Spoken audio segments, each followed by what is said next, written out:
Hey guys, welcome to Shattered Skull Studios. I'm Raven Wolf, and today I'm looking at a Hydra tribal deck that I made. Kind of just threw it together with stuff that would work. It needs some rebalancing in the future, but here we go looking through it. The commander today is going to be Trowan, Gutsy Explorer. Basically, she's going to tap for mana, and then she can also do a little card draw and advantage.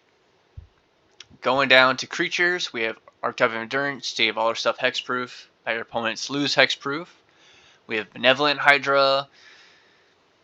Basically, it's just going to be going through getting the best Hydras out of Blue and Greed, Bird's Paradise, and Bramble Familiar. We have Capricorn, because I think it's just funny. We have a Feral Hydra, Gargos, because Gargos is pretty neat. But he's also Protection, because you can just kill the things. We have a Hero's Bane, just to get bigger. We have a Hungering Hydra, Hydra Broodmother, or Broodmaster. We have a Hydroid Krasis, Iron Scale Hydra.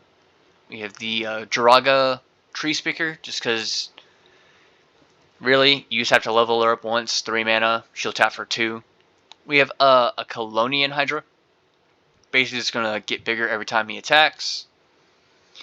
We have Karametra's Acolyte, which is just going to tap for a bunch of mana. Colony Hydra is basically be a free cost Hydra, hopefully.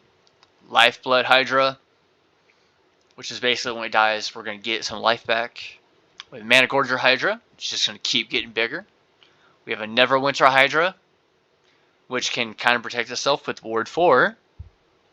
We have a Poison Dart Frog, because the meme is great with this. It's just a great meme card. We have a Primordial Hydra, which we're going to switch printing so that y'all can read it. There you go. Which is about the X counters on Bang Upkeep. It's just going to get bigger, and once it's 10 or bigger, or has 10 or more counters, it will have Trample. We have Rampant Rejuvenator, which will get us lands when it dies. We have a Roaming Throne, which will double the triggers. We have a Savala, which is just going to be hopefully a huge mana dork.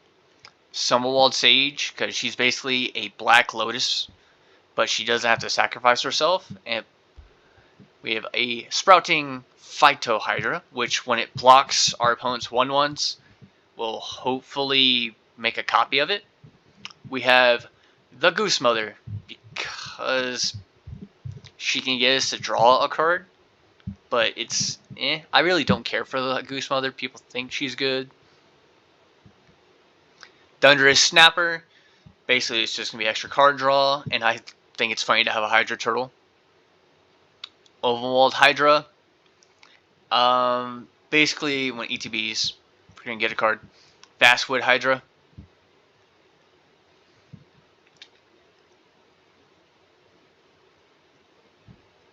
Basically, it can redistribute counters when it dies. We have Vigian Graph Mage, which can put counters on it onto another thing, and it can untap it, so we can get blockers later. Viral Drake, mostly for the proliferate, but it's just funny to have the insect. Voracious Hydra. Basically, it can fight something as removal when it ETBs, or it can double amount counters on itself. And Vorklex is to double our counters and reduce our opponents. Whip Tongue Hydra, if our opponent is doing a bunch of flyers, just get him out of the sky. And it has reach. Wildwood Hydra, basically it gets bigger with the other Hydras. And Rin's Run Hydra, basically discard this card, put X1 counters on target creature. So we're trying to save something or make a beater before damage is dealt. Going into our sorceries, we have Give and Take, but mostly we have Take in this deck is remove all counters from a creature, draw that many cards. So if we're about to get board wiped and we want to just draw into something, we have Counterspell, just as Counterspell. We have a Heroic Intervention, protect our stuff. Inspiring Call is for card advantage and protect our stuff. We have Negate, Shore Up, as both protection. We have Slip Out the Back, which is protection, and we have a Tameo Safekeeping, which is also protection. Gotha's Soul Cauldron is to give our stuff all abilities of all cards exiled with it. So if our opponent has a Walking Ballista or Triskelion in the graveyard or something like that, we can exile it, remove it, get it. We have Arcane Signet for mana, the Ozolith, we have Commander Sphere, Door of Destinies. We have a Herald's Horn, which will make our Hydras a little cheaper and give us a little card advantage. We have the Artifact Ozolith, Pillar of the Origins. It's a mana thing. It's a mana dork for our Hydras. Riptide Replicator I put in here because it can make basic Hydras, which I think are pretty funny. I just think it's a really decent card. We have a Soul Ring for mana, Great Hinge for mana, card draw, and more counters. Urza's Incubator for basically just reducing the cost of Hydras. Vanquisher's Banner for card advantage. For enchantments, we have Asceticism to protect our stuff. We have a Coastal Piracy for card advantage. Doubling Season 1 with the Replicator and all other stuff to get double counters. We have Elven Chorus is basically for mana, and we can cast off top of our deck to dig deeper. Hadana's Climb, basically for counters, and once we get it to the land part of it, basically, if I can, there we go. Target creature you control gains flying and gets +X/+X until end of turn, where X is its power. So yeah, I think it's basically a really good enchantment for this style of deck. Lands, I went pretty basic. We have the Bark Channel Pathway, Breeding Pool, Cavern of Souls, Dreamroot Cascade, Flooded Grove, 11 Forest, Hinterland Harbor, 11 Islands, Rejuvenating Springs, Restless Vinestock, Secluded Courtyard, Temple of Mystery, and Unclaimed Territory. But yeah, this deck is basically going to be one of my more expensive ones. At $588. But pretty much the Hydras are the cheap part. It's going to be all the support cards that make it pretty hard to keep hold of. And the color Desperation is not that great. Actually, you know what? Let's go ahead and we'll switch. We're going to remove one. Remove one. We're going to move 3 of these, and we're going to put in 3 more forests. So add more. 3. There we go. And let's go ahead and test it out. Let's see how this plays. Go ahead and restart because we edited the deck. And we'll go ahead and draw. And automatically good hands. Ozolith.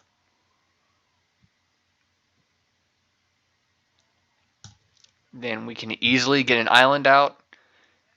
And tap for her. Next turn, we'll go ahead and play a forest. And I'm going to say we level her up. So 1 and 2. And so turn 4, we're automatically going to be getting our commander out. Let's go ahead and get this out. Turn over. There we go. So we get that, cast that. And if we wanted to get something out super fast, that we need to get a little bigger. Yeah, so we could automatically just put a counter on Primordial Hydra, and on our next turn it'll have 2 counters. So, hang on.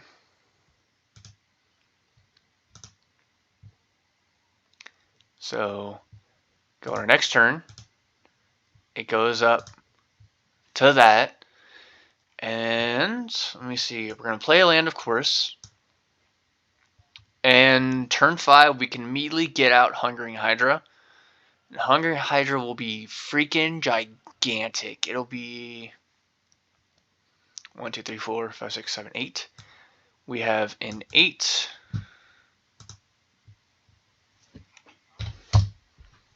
It'd be an 8/8. And when it's dealt damage, it's just going to keep getting bigger, so we can immediately start swinging with it in the future. And then you have Gargros and Bramblewood. So if we want our next turn,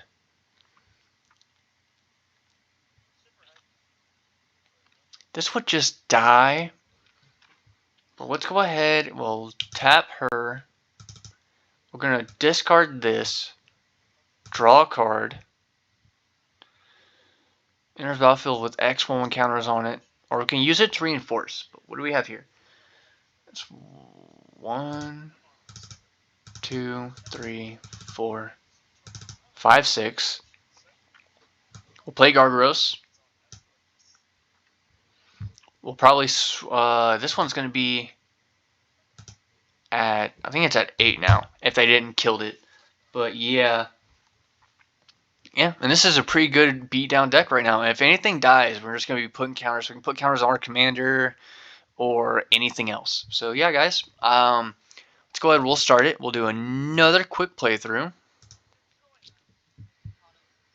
And automatically, I like it. I like it. I wish we had some blue, but we'll go ahead. We'll draw for turn. Alright, automatically good. We'll play a forest. Turn 2. We're going to do a flooded grove. We have a negate automatically, so they want to do some early game stuff. We could also do this for 1 counter if we wanted to, but I'd say we go ahead and do this. We'll do an island. Cast our commander. Next turn. I'd say we do this. And I'd say we just cast the turtle. Because turtle. And on this turn, basically, we could do Hero's Bane. Oh, no, we couldn't actually. Because there's no X spells. We could do this one, and it would draw us a card. So we'll go ahead and we could play Feral for 6. So we have 6 counters. We draw a card because turtle. Turtle! Ah, dang. We're still pretty low on mana. But we'll draw a card. And it's land we need. And we could easily hold up mana for Heroic Intervention, slip out the back, negate, or we could even do Vanquisher's Banner. And yeah, basically the engine carries itself pretty well, I would say. But yeah, guys, if y'all like this deck, please comment down below and tell me what y'all think about it. I'll see y'all again next time, guys. Bye-bye.